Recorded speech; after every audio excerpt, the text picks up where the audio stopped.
మిత్రులారా, 6 గంటలకు మన మీటింగ్ ముగియాలి. ఒక 10 నిమిషాలు మాత్రమే సమయం ఉంది. కాబట్టి ఒక 10-15 నిమిషాలలో నేను ముగిస్తాను.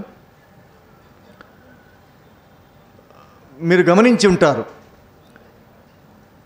ఏప్రిల్ 2వ తేదీ మావోయిస్టు పార్టీ తాను కాల్పుల విరమణకు సిద్ధమని ప్రకటించిన తర్వాత 2 తెలుగు రాష్ట్రాల్లోనే కాకుండా దేశమంతటా ఒక పెద్ద కదలిక వచ్చింది. ఇది కేవలం మావోయిస్టు పార్టీకి లేదా వాళ్ళ ఆలోచనకు, వాళ్ళు సీజ్ ఫైర్ ప్రతిపాదనకు మద్దతుగానే కాకుండా ఒక సమాజపు ఆకాంక్షగా ఇది ముందుకొచ్చింది. కేవలం అది మావోయిస్టుల కోరికనే కాకుండా, వాళ్ళ ప్రతిపాదన కాకుండా, ఈ సమాజం తాను కోరుకుంటున్నట్టుగా, సీజ్ ఫైర్ను తాను కోరుకుంటున్నట్టుగా మనకి ఈ మొత్తం కదలికలో మనకు అర్థమవుతుంది. అంటే సమాజం ఏం ఆలోచిస్తూ ఉన్నది, సమాజానికి ఏం కావాల్సి ఉన్నది, చాలా రకాల సంఘర్షణలో చిక్కుకున్న సమాజం వీటి నుంచి బయటికి పడడానికి ఎలాంటి ఆలోచన చేస్తూ ఉన్నది అనేది విప్లవకారులు చాలా సునిశ్చితంగా గమనిస్తారు. కాబట్టి శాంతి చర్చలు, ఒప్పందాలు అనే అంశం మీద మార్క్సిస్టుల వైఖరి ఏమిటి, లేదా మార్క్సిస్టు దృక్పథం ఏమిటి అని మనం ప్రత్యేకంగా ఇప్పుడు మాట్లాడుకోవడానికి ప్రయత్నం చేయబోతున్నాం. దానికి చాలా ఆలోచనలు చేయవచ్చు. మార్క్సిస్టుల వైపు నుంచి శాంతి చర్చలను, కాల్పుల విరమణను ఎట్లా అర్థం చేసుకోవడానికి అవకాశం ఉన్నది, అసలు గతంలో జరిగిన శాంతి చర్చలలో ఎట్లా ఆలోచించారు, ఏ అవగాహనతో వాళ్ళు సీజ్ ఫైర్కి సిద్ధమయ్యారు, శాంతి చర్చలకు వచ్చారు, చాలా వివరంగానే మాట్లాడుకోవడానికి అవకాశం ఉన్నది. కానీ ఇప్పుడు అంత టైం లేదు కాబట్టి ఒక్క 2-3 అంశాలు మాత్రమే ప్రస్తావించి వదిలేస్తాను. ఉదాహరణకి ఉదయం నుంచి మాట్లాడుతున్న చాలా విషయాలలో సీజ్ ఫైర్ పట్ల లేదా శాంతి పట్ల మార్క్సిస్టు దృక్పథం ఏమిటి అనే ఒక ధార కొనసాగుతూ వచ్చింది. దాదాపు ప్రతి వక్త కూడా మాట్లాడిన విషయంలో మార్క్సిస్టు ఎట్లా అర్థం చేసుకుంటారు, విప్లవకారులు ఎట్లా అర్థం చేసుకుంటారు, నేరుగా మావోయిస్టు పార్టీ ఈ సీజ్ ఫైర్ని ఎట్లా అర్థం చేసుకుని ప్రతిపాదిస్తూ వచ్చినది, లేకుంటే గతంలో 2002లో కానీ 2004లో కానీ శాంతి చర్చల ప్రక్రియ కొంతకాలం పాటు నడిచి ఆగిపోయినప్పటికీ ఆ రోజులలో వాళ్ళకు ఉన్నటువంటి అవగాహన ఏమిటి, ఏ అవగాహనతో వాళ్ళు ముందుకొచ్చారు అనేది మొత్తంగా ఒక ధారగా కొనసాగుతూ వచ్చింది. వాటన్నింటినీ మళ్ళీ చెప్పనవసరం లేదు. కానీ వాటికి కొనసాగింపుగా నేను ఎట్లా అర్థం చేసుకుంటున్నానంటే, అసలు సీజ్ ఫైర్ లేదా పీస్ టాక్స్ అనే వాటిని, శాంతిని ఎట్లా అర్థం చేసుకుంటాము, శాంతి కావాలని ఎందుకు కోరుకుంటాము. ఎందుకంటే శాంతి అనే భావన కేవలం ఇప్పుడు చర్చనీయాంశం కావడమే కాదు, బహుశా ఆధునిక యుగం ప్రారంభమైనప్పటి నుంచి ఇంకా వెనక్కి వెళితే ఒక నాగరికతా సమాజం ప్రారంభమై రూపొందుతూ ఉన్న క్రమంలో శాంతి గురించిన ఆలోచనలు చాలా వచ్చాయి. శాంతి ప్రాతిపదిక మీద కొన్ని విలువలు రూపొందాయి. శాంతిని స్థాపించడానికి కొన్ని ప్రక్రియలు కొనసాగాయి. అయితే శాంతి అనేది అమూర్తమైనది కాదు, శాంతి అనేది వర్గాలకు అతీతమైనది కాదు, శాంతి అనేది ఒక అర్థము లేని, ఏ రకమైన చర్చలు లేని, ఏ రకమైన ఆకాంక్షలు లేని, ఏ రకమైన కల్లోలం లేని, సంఘర్షణ లేని, ఉద్యమాలు లేని శాంతి కాదు. ఎందుకంటే శాంతి అనే అర్థానికి ఇప్పుడు ఏ రకమైన అర్థం స్థిరపడి ఉందంటే, ఎవరూ ఏమీ మాట్లాడకుండా ఉండటం శాంతి, ఎవరూ ఏ రకమైన డిమాండ్లు చేయకుండా ఉండడం శాంతి, ఈ డిమాండ్ల సాధన కోసం రోడ్డు మీదకి వచ్చి ఉద్యమాలు చేయకుండా ఉండటం శాంతి. దీనికి భిన్నంగా ఏమైనా మనుషులు మాట్లాడుతూ ఉంటే, అలజడి కొనసాగుతూ ఉంటే, ఉద్యమాలు కొనసాగుతూ ఉంటే, ఆ సమాజంలో, ఆ రాష్ట్రంలో, ఆ జిల్లాలో, ఆ ఊళ్ళో శాంతి లేదు, అశాంతిగా ఉన్నది అనే అభిప్రాయం స్థిరపడి ఉన్నది. కాబట్టి శాంతి అంటే ఏమిటి అనే మౌలిక భావన దగ్గర నుంచి పోరాటాలు ఎందుకు వస్తాయి, అసలు పోరాటాలు మనుషులు వ్యక్తులు కోరుకోవడం వల్ల వ్యక్తులు ఆకాంక్షించడం వల్ల పోరాటాలు వస్తాయా, లేకుంటే సమాజం అనేది సమూహాలుగా వర్గాలుగా రూపొంది ఉంటుంది. ఆ వర్గాల మధ్య తీవ్రమైన సంఘర్షణ కొనసాగుతూ ఉంటుంది. ఆ వర్గాల మీద సంఘర్షణ కూడా కేవలం అప్పటిది కాదది, ఆ రోజు వచ్చింది కాదు, చరిత్ర క్రమంలో భాగంగా సంఘర్షణ రూపొందుతూ వచ్చి ఉంటుంది. ఆ సంఘర్షణకు ఒక వర్తమానం ఉన్నట్టుగానే, గతం ఉన్నట్టుగానే భవిష్యత్తు కూడా ఉంటుంది. భవిష్యత్తులో ఆ సంఘర్షణ ఏ రూపం తీసుకోవాల్సిన అవసరం ఉంది, ఏ రూపం తీసుకోవడానికి అవకాశం ఉంది, చరిత్ర ఎట్లాంటి అవకాశం ఇస్తుంది ఆ సంఘర్షణకు అనే దాన్ని బట్టి కూడా నిజానికి ఉద్యమాలు అనేవి నిర్మాణం అవుతూ ఉంటాయి. కాబట్టి ఉద్యమాలు వ్యక్తుల ఆకాంక్షల్ని బట్టి, వ్యక్తుల ప్రమేయాన్ని బట్టి ఎంతో కొంత ఉన్నమాట వాస్తవం కావచ్చు, కానీ అంతిమంగా ఉద్యమాలు అనేవి సమూహాలకు, వర్గాలకు, చరిత్రకు, రాజ్యానికి సంబంధించినటువంటి మౌలికమైన విషయం పోరాటాలలో ఉంటుంది. కాబట్టి శాంతిని అర్థం చేసుకోకుండా, పోరాటాలను అర్థం చేసుకోకుండా, శాంతిని, పోరాటాలను ఈ రెండూ కూడా కొనసాగుతున్నటువంటి చరిత్రతో సంబంధం లేకుండా, చరిత్ర పురోగతితో సంబంధం లేకుండా, చరిత్ర ముందుకు పోవడానికి చేసే ప్రయత్నాలు కొన్ని ఉంటాయి. చరిత్రను యథాతథంగా నిలిపి ఉంచడానికి కొన్ని ఆకాంక్షలు, ప్రయత్నాలు కొన్ని ఉంటాయి. చరిత్రను వెనక్కి తీసుకెళ్లాలనే ఆలోచనలు కూడా మరికొన్ని ఉంటాయి. ఇట్లాంటి అన్నింటితో కలిపిన చరిత్రతో నిమిత్తం లేకుండా, అంటే చారిత్రక సంఘర్షణతో నిమిత్తం లేకుండా, చారిత్రక సంఘర్షణ ప్రమేయం లేకుండా మనం శాంతిని కానీ, పోరాటాలను కానీ అర్థం చేసుకోవడానికి వీల్లేదు అనేది మార్క్సిజానికి సంబంధించిన ఒక మౌలికమైన భావన. ఎందువల్ల ఇట్లా చెప్పవలసి వస్తుంది అంటే, మార్క్సిజము దేనినైనా సరే చారిత్రకంగా చూడమని చెబుతుంది. దేనినైనా విడివిడి వ్యక్తుల ప్రమేయంగా కాకుండా, వ్యక్తులు కూడా ఉంటారు, వ్యక్తి పాత్ర కూడా ఉంటుంది, కానీ చరిత్ర నడిచేది వ్యక్తుల ఆధారంగా కాకుండా వర్గాల, సమూహాల మధ్య జరిగే వాటి మధ్య ఉండే సంబంధాలు, వాటి మధ్య జరిగే సంఘర్షణలో భాగంగా చరిత్ర కొనసాగుతూ ఉంది. కాబట్టి చరిత్రతో నిమిత్తం లేకుండా మనం శాంతిని గురించి, పోరాటాల గురించి, కాల్పుల విరమణ గురించి, ఆయుధాల గురించి, ఆయుధాల ప్రయోగం గురించి మాట్లాడడానికి వీల్లేదు అనేది చారిత్రక భౌతికవాదము, లేకుంటే మార్క్సిజం చెప్పి అత్యంత మౌలికమైన చాలా ప్రాథమిక విషయం.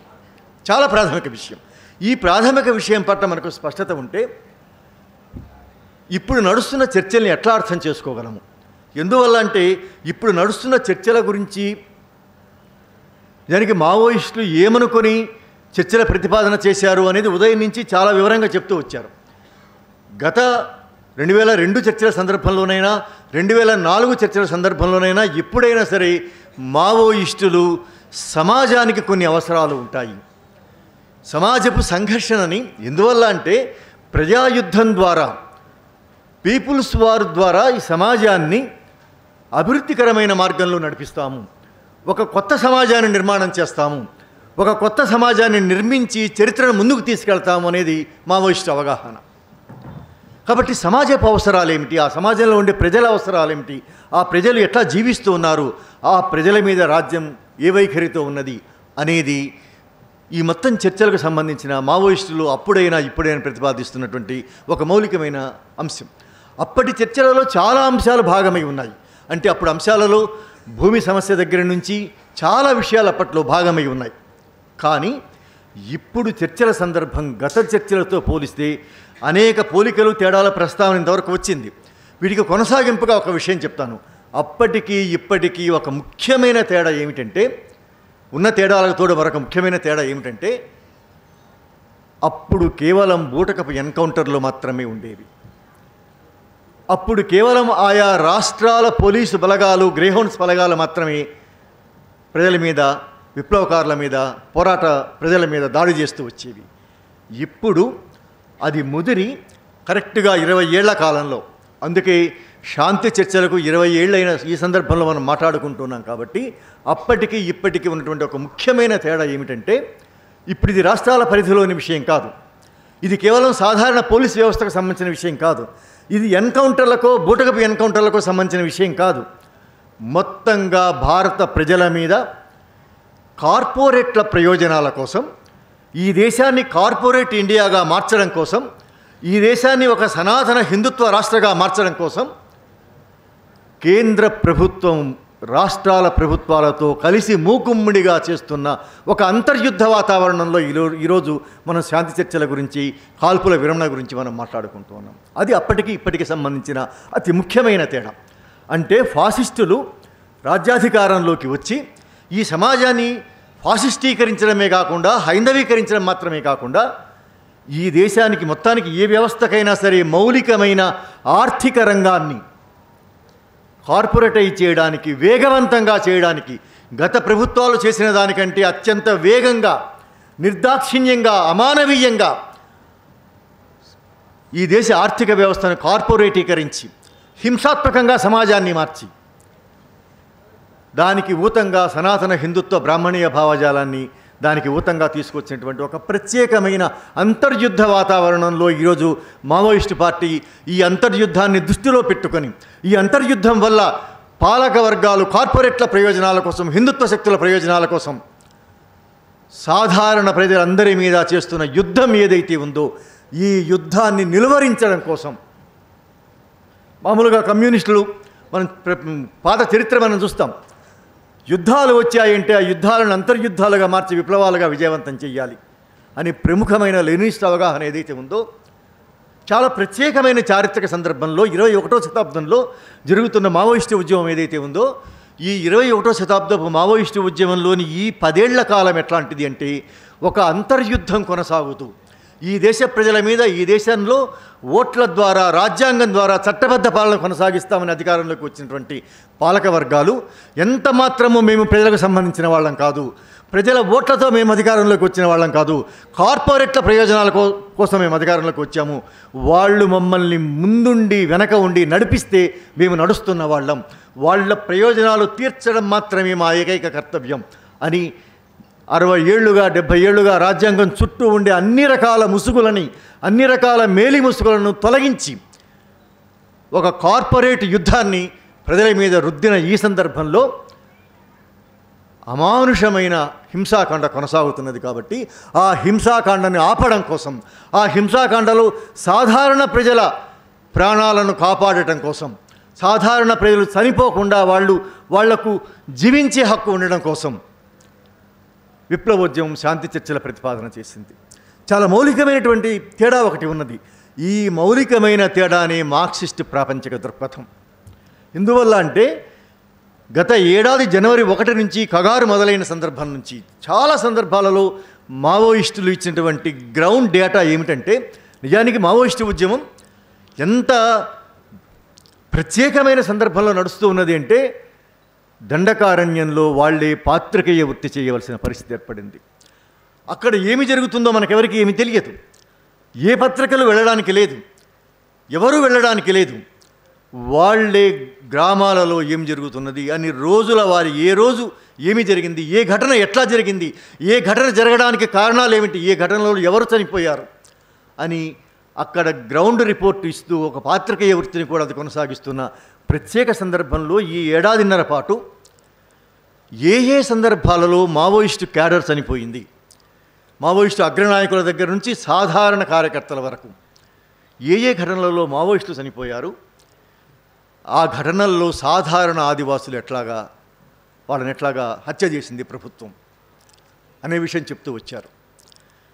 ఎందుకు ఇంత ప్రత్యేకమైన శ్రద్ధ అంటే వాళ్ళ ప్రాణాల కంటే, వాళ్ళ నాయకత్వం దగ్గర నుంచి కింది స్థాయి క్యాడర్ ప్రాణాల కంటే కూడా సాధారణ ప్రజల ప్రాణాలకు అత్యంత విలువ ఇచ్చే మానవీయమైన దృక్పథం ఉండటం అనేది మావోయిస్టు దృక్పథంలోని అతి ముఖ్యమైన విషయం.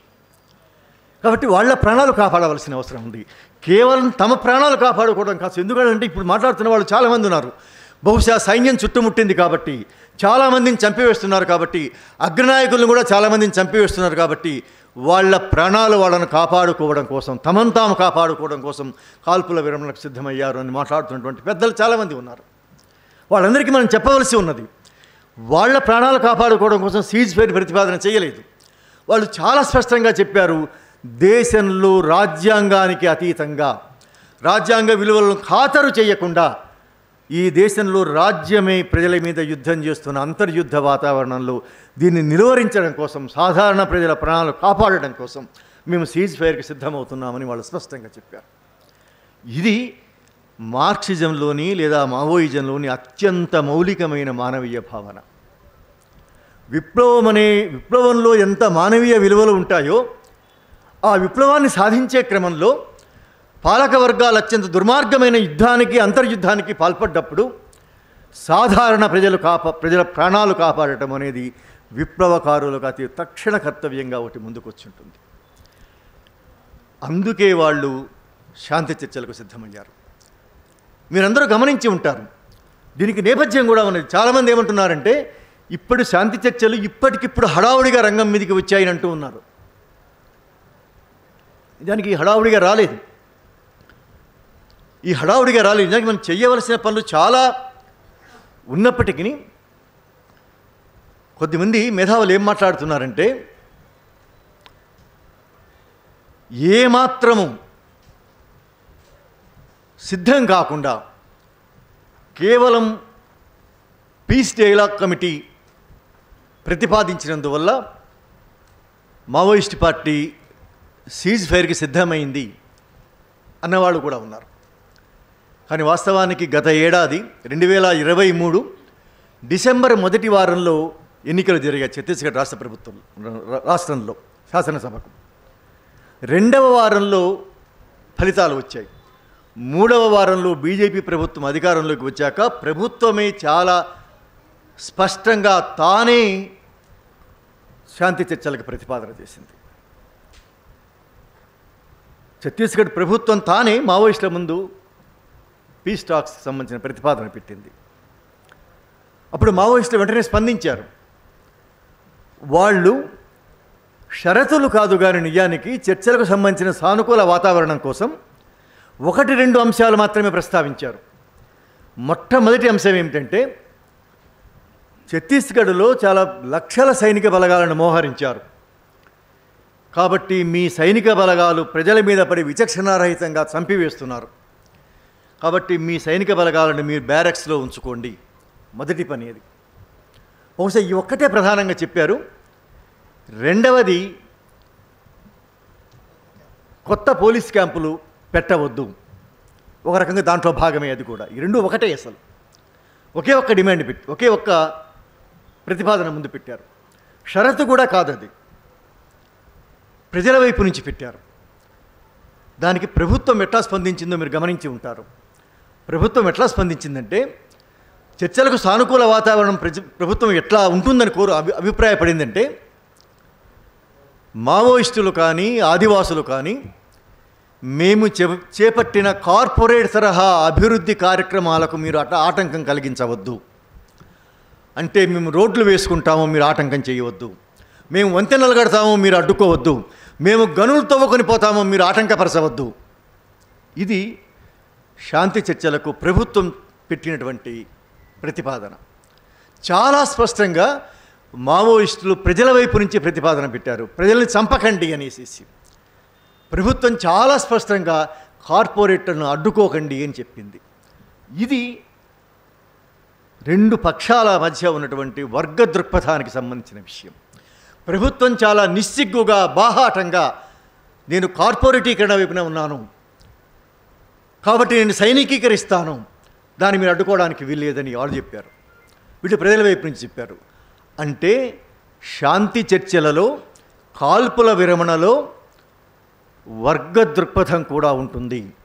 వర్గానికి ప్రజలకు అతీతంగా వాళ్ళ ప్రజల ప్రయోజనాలు లేకుండా ప్రజల ఆకాంక్షలతో నిమిత్తం లేకుండా విప్లవ పార్టీ ఎప్పుడు ఏ పని చెయ్యదు. వర్గ పోరాటానికి కొనసాగింపుగా శాంతి చర్చలను మనం అర్థం చేసుకోకపోతే, అసలు వర్గ పోరాటం అంటే ఏమిటో మనం మరొక్కసారి కొత్తగా ఆలోచించకపోతే 2002లోనైనా 2004లోనైనా ఇప్పుడైనా సరే ఈ శాంతి చర్చలు మనకేం తెలియజేస్తున్నాయంటే మనం ఏ వర్గ పోరాటాన్ని అయితే కేంద్రం చేసుకొని మానవజాతి చరిత్రను సమున్నతంగా మార్చి ఒక కొత్త సమాజాన్ని తయారు చేయాలని మనం కోరుకుంటున్నామో, వర్గ పోరాటం ఇరుసుగా చరిత్ర నిర్మించాలని మనం కోరుకుంటున్నామో, ఆ వర్గ పోరాటం గురించిన ఎరుకను, స్పృహను, అవగాహనను మరొక్కసారి మనం తిరిగి చూసుకోవడానికి ఈ శాంతి చర్చలు అనేవి ఒక సందర్భంగా ముందుకు వచ్చాయి. కాబట్టి శాంతి చర్చలు అనేవి విప్లవకారులు బలహీనపడి కాదు, కేవలం ఇతరులు వ్యతిరేకించేవాళ్ళు అవకాశవాదులు మాట్లాడుతున్న మాటలు మాత్రమే కాదు, మనలో కూడా చాలామందికి ఒక ఆందోళన, ఒక అనుమానమో ఉండే అవకాశం ఉంది. బహుశా పార్టీ బలహీనపడింది కాబట్టి, చాలా పెద్ద ఎత్తున సైన్యం చుట్టుముట్టింది కాబట్టి ఇప్పుడు సీజ్ ఫైర్కి సిద్ధమైందేమో, ఇది ఎత్తుగడ ఏమో అనుకునే ప్రమాదం కూడా ఉంటుంది. శాంతి చర్చలు లేదా కాల్పుర విరమణ అనేవి విప్లవకారుల విధానంలో భాగమని అర్థం చేసుకోవాల్సిన అవసరం ఉంది. విధానంలో భాగమైనందువల్లనే, పాలసీలో భాగమైనందువల్లనే అది విప్లవంలో భాగమైంది. అందువల్లనే ఇది వర్గ పోరాటానికి సంబంధించిన ఒకానొక ప్రత్యేకమైన పోరాట రూపంగా ముందుకు వచ్చింది. కాబట్టి వర్గ పోరాటానికి సంబంధించిన ఒక పోరాట రూపంగా మనం శాంతి చర్చలు మనం అర్థం చేసుకుంటే, మన చుట్టూ ప్రభుత్వం ఒకవైపున ఉన్నది, ప్రభుత్వం మొండిగా ఉంది, ప్రభుత్వం మీద ఒత్తిడి ఏ రకంగా తీసుకురావాల్సిన అవసరం ఉంది, ఎంతకాలం తేవాల్సిన అవసరం ఉంది, ఎంత ఓపికగా తేవాల్సిన అవసరం ఉంది. ఈ శాంతి చర్చలలో ప్రభుత్వం మీద ఒత్తిడి తేవడానికి ఎంత ప్రయత్నం చేయడంలో ఎన్ని రకాల సమూహాలను మనం చాలా ఓపికగా కూడగట్టవలసిన అవసరం ఉంది. ఎన్ని సమూహాలలో కలిసి మనం మాట్లాడవలసిన అవసరం ఉంది. ఎన్ని సమూహాలలో కలిసిపోయి, నీళ్ళలో చేపల అంటారు కదా, ఎన్ని సమూహాలలో కలిసి ఒక సాధారణ ప్రజాస్వామిక పరిభాషలో దీన్ని మనం ఎట్లా ప్రచారం చేసి ప్రభుత్వం మీద ఒత్తిడి తేవాల్సిన అవసరం ఉంది అనేది ఒక అంశం అయితే, ఇంకొక అంశం ఏమిటంటే, ఈ సందర్భంలో ఈ శాంతి చర్చల చుట్టూ లేదా సీజ్ ఫైర్ చుట్టూ మేధావులు రాస్తున్న చాలా విషయాలు ఉన్నాయి. వాటిని మనం అర్థం చేసుకోవాలంటే కూడా వర్గ పోరాటంలో భాగంగా, వర్గ పోరాట రూపంగా మనం చర్చల్ని అర్థం చేసుకున్నప్పుడు మాత్రమే మనకు సాధ్యమవుతుంది.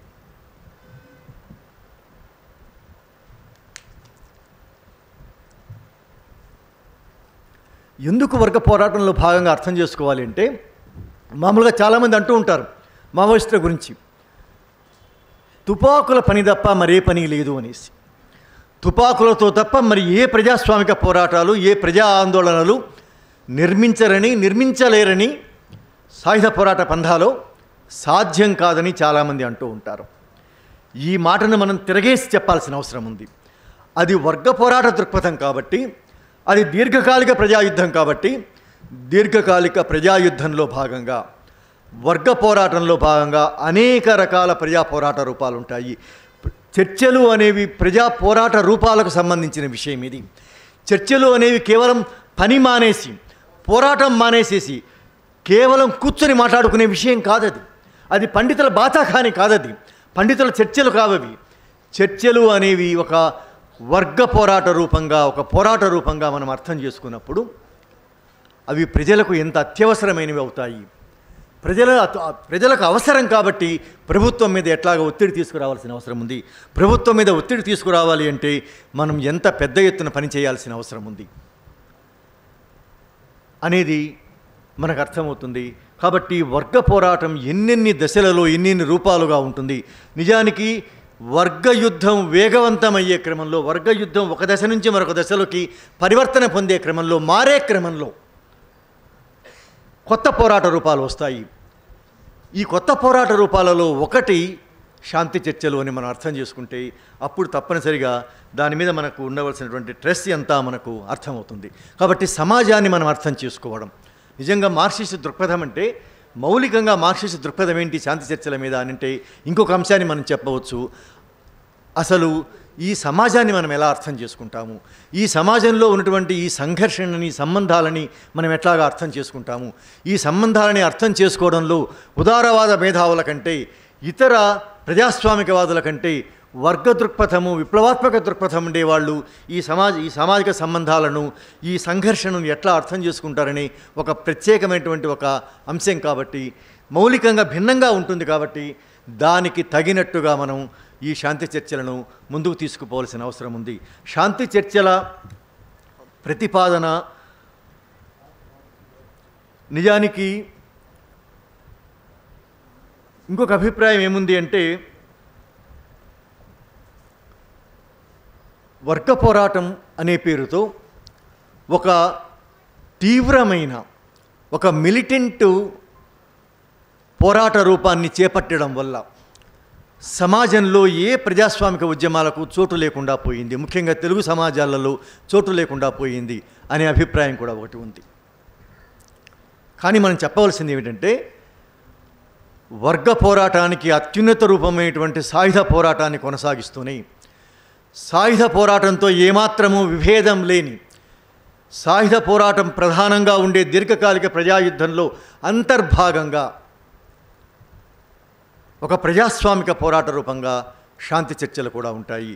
కాబట్టి ఒక మిలిటెంట్ పోరాట రూపం ఉన్నప్పుడు ప్రజాస్వామిక పోరాటాలకు అవకాశం ఉండదు అనే ఒక వాదన ఏదైతే ఉందో ఆ వాదనని ఇప్పుడు నిజంగా 50 ఏళ్లుగా ఆ మాటను మనం తిరస్కరిస్తూ మనం అనేక పోరాట రూపాలు మనం చేపట్టినటువంటి అనుభవం మనకున్నది. అది నిజం కాదు.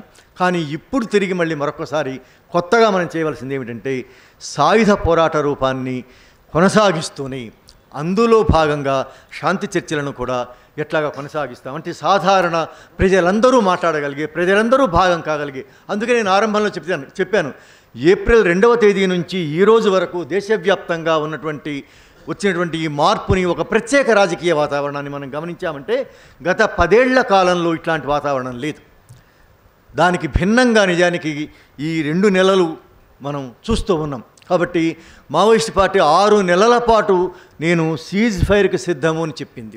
అంటే కాల్పుల విరమణ అనేది లేదా శాంతి చర్చలు అనేది ఆ పార్టీ అత్యున్నత అవగాహనను మెచ్యూరిటీని తెలియజేసే విషయం అయితే అది కేవలం ఒక రోజు ఒక వారము 2 రోజులు 2 నెలల కాలం కాదది. అది ఒక సామాజిక ప్రక్రియగా మారవలసి ఉన్నది. ఒక సాంస్కృతిక ప్రక్రియగా మారవలసి ఉన్నది. సమాజంలోని అన్ని శ్రేణుల ప్రజలు అందులో భాగం కావాల్సి ఉన్నది. అన్ని రకాల ఆలోచన ధోరణులు ఉండేవాళ్ళు అందులో భాగం కావాల్సి ఉన్నది. మొత్తంగా ఒక సామాజిక ప్రక్రియగా అది ఉండాలి అంటే దానికి అవసరమైన కాలం కావాలి. కాబట్టి 6 నెలల పాటు నేను సీజ్ ఫైర్కి సిద్ధంగా ఉన్నాను అని కూడా మావోయిస్ట్ పార్టీ తెలంగాణ కమిటీ ప్రకటించింది. ఇది కూడా ఆ పార్టీ మెచ్యూరిటీని తెలియజేసే విషయం. అంటే దీర్ఘకాలిక ప్రజాయుద్ధం ఉన్నట్టుగానే దీర్ఘకాలిక ప్రజాయుద్ధంలో భాగంగా సాయుధ పోరాట రూపం ఉన్నట్టుగానే శాంతి చర్చలు అనేవి కూడా 1 రోజు 2 రోజులు జరిగేవి మాత్రమే కాదు. కేవలం ప్రభుత్వం ఈరోజు ఏమీ స్పందించడం లేదు కాబట్టి మనం నిరాశపడాల్సిన అవసరం లేదు, నిరుత్సాహపడాల్సిన అవసరం లేదు. అది మావోయిస్టు పార్టీకి సంబంధించిన విషయమైతే అది కాదేమో అని వాళ్ళు వెనక్కిపోయి ఉండేవాళ్ళు. నిజానికి నిన్నటి సాయంకాలపు కామ్రేడ్ బసవరాజు నివాళి ప్రకటనలో కూడా వాళ్ళు శాంతి చర్చలకు సంబంధించిన వైఖరిని ప్రకటించి ఉన్నారు. ఈ 2 నెలల కాలంలో 2 నెలల కింద ప్రకటించినప్పటి వాతావరణం ఏదైతే ఉందో అది పరిశీలించినప్పుడు ఆ అవసరం సీజ్ ఫైర్ అవసరం ఆ రోజుతో పోలిస్తే 2 నెలలలో మరింత పెరిగింది. కాబట్టి మనం సీజ్ ఫైర్ దిశగా మన బలగాలను ఆలోచనలను కార్యక్రమాలను మొత్తంగా మన మిత్రులందరితోటి నిన్న మొన్న మనం కలిసి పనిచేయనటువంటి మిత్రులతోటి ఒక్క మాటలో చెప్పాలంటే బీజేపీ కూటమి ఏతర అన్ని బూర్జువా పార్టీలతో కూడా కలిసి సీజ్ ఫైర్ దిశగా పనిచేయడం కూడా ఒక దీర్ఘకాలిక ఉద్యమ పోరాట రూపమని మనం అర్థం చేసుకోవాల్సిన అవసరం ఉంది. ఇది ఒక ప్రజాస్వామిక పోరాట రూపం మనం అర్థం చేసుకోవాల్సిన అవసరం ఉంది. అప్పుడు దానికి తగినట్టుగానే వాళ్ళు 6 నెలల కాలమని ప్రకటించి ఉన్నారు. కాబట్టి ఆ స్పిరిట్ మనం అర్థం చేసుకున్నామంటే మనం తప్పనిసరిగా సీజ్ ఫైర్ విషయంలో ప్రభుత్వానికి ఎంత నిర్లక్ష్య వైఖరి ఉన్నాం, పట్టించుకోకపోయినా సరే, స్పందన లేదని చెప్పినా సరే, వాళ్ళు ఒక పక్కన విప్లవకారులు సీజ్ ఫైర్ దిశగా ప్రయత్నం చేస్తూ వాళ్ళు తుపాకులు ఉపయోగించకుండా వాళ్ళపై దాడులు జరిగినప్పుడు తప్ప మిగతా సందర్భాల్లో వాళ్ళు తుపాకులు ఉపయోగించకుండా వాళ్ళు సీజ్ ఫైర్ కట్టుబడి ఉన్నప్పటికీ ప్రభుత్వం పెద్ద ఎత్తున హత్యాకాండకు పాల్పడుతున్నా సరే మనం చేయవలసింది ఏమిటంటే ఆ సీజ్ ఫైర్ దిశగా ఆలోచనలను సమాజంలో సమీకరించవలసిన అవసరం ఉంది. దాన్ని ఒక ప్రజాస్వామిక చైతన్యంగా, ఎందుకంటే సీజ్ ఫైర్ దిశగా వచ్చే ప్రజాస్వామిక చైతన్యం అనేది కేవలం దానికి మాత్రమే పరిమితమై ఉండదు. మనందరికీ తెలుసు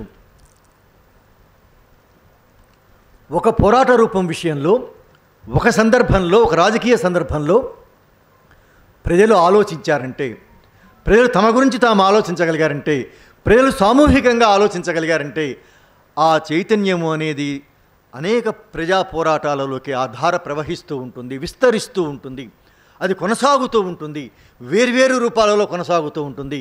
కాబట్టి వర్గ పోరాటాన్ని వేగవంతం చేయడానికి, ఈరోజు ఆవరించి ఉన్నటువంటి ఒక ప్రత్యేక దశ ఏదైతే ఉందో ఈ దశను అధిగమించడానికి, ఈ అగర్తను దాటడానికి కూడా తప్పనిసరిగా శాంతి చర్చలు అనేవి అవసరమవుతాయి. దాని చుట్టూ ప్రజల ఆలోచనలు, ఎందుకంటే శాంతి చర్చలు అంటే మాట్లాడకుండా ఉండటం కాదు, మాట్లాడటం, బిగ్గరగా మాట్లాడటం, ఒక విషయం మీద మాట్లాడడం కాదు, అనేక విషయాల మీద మాట్లాడటం, ప్రజలందరి సమస్యల గురించి మాట్లాడడం, ఒక రాష్ట్రం గురించి మాట్లాడడం కాదు, యావత్ దేశం గురించి మాట్లాడడం, కేవలం ఒక పార్టీ గురించి మాట్లాడడం కాదు, మౌలికంగా కార్పొరేటీకరణకు, హిందుత్వకు వ్యతిరేకంగా, బూర్జువా నియంతృత్వానికి వ్యతిరేకంగా మాట్లాడటం. కాబట్టి ఈ మాట్లాడటానికి సంబంధించిన ఒక వాతావరణాన్ని మనకు మనమే సృష్టించుకొని ప్రజలందరూ బిగ్గరగా మాట్లాడటానికి తగినటువంటి ఒక వాతావరణాన్ని, ఒక మాధ్యమాన్ని మనం నిర్మాణం చేయడం అనేది కూడా మనందరి కర్తవ్యం అవుతుంది. కాబట్టి శాంతి చర్చలలో ఈ ప్రధానమైనటువంటి ఈ భావన ఉంది కాబట్టి, ఈ ఆలోచన ఉంది కాబట్టి, ఇది బహుశా మార్క్సిస్ట్ దృక్పథంలో భాగంగా చెప్పగల రెండో మూడో అతి ముఖ్యమైన విషయాలని నేను అనుకుంటున్నాను. కాబట్టి ఈ ప్రాతిపదిక మీద మనం ఆలోచించినప్పుడు శాంతి చర్చలు అనేవి ప్రభుత్వానికి మాత్రమే వదిలేసి, వాళ్ళు పట్టించుకోలేదు కాబట్టి, వాళ్ళు పెడసేవిన పెట్టారు కాబట్టి, ఇక ఆ చర్చ, ఆ ఆలోచన అవుట్డేటెడ్, దానికి ఇక ప్రాసంగికత లేదు, దాని గురించి మాట్లాడి చేయగలిగింది ఏమీ లేదు అని నిరాశపడవలసిన విషయం కాదు. ఎందువల్ల అంటే ఈ శాంతి చర్చల కాలంలోనే సాధారణ ప్రజల్లాగా, ఆదివాసుల్లాగా అద్భుతమైన విప్లవ నాయకులు తమ ప్రాణత్యాగాలు చేశారు. ఈ శాంతి చర్చ ఈ 2 నెలల కాలంలో, ఈ సీజ్ ఫైర్ కాలంలోనే అద్భుతమైన కేంద్ర కమిటీ నాయకులు, కేంద్ర కార్యదర్శి కూడా ప్రాణత్యాగం చేశాడు. అట్లాగే దండకారణ్య జోనల్ కమిటీ సభ్యురాళ్ళు కూడా ప్రాణత్యాగం చేశారు.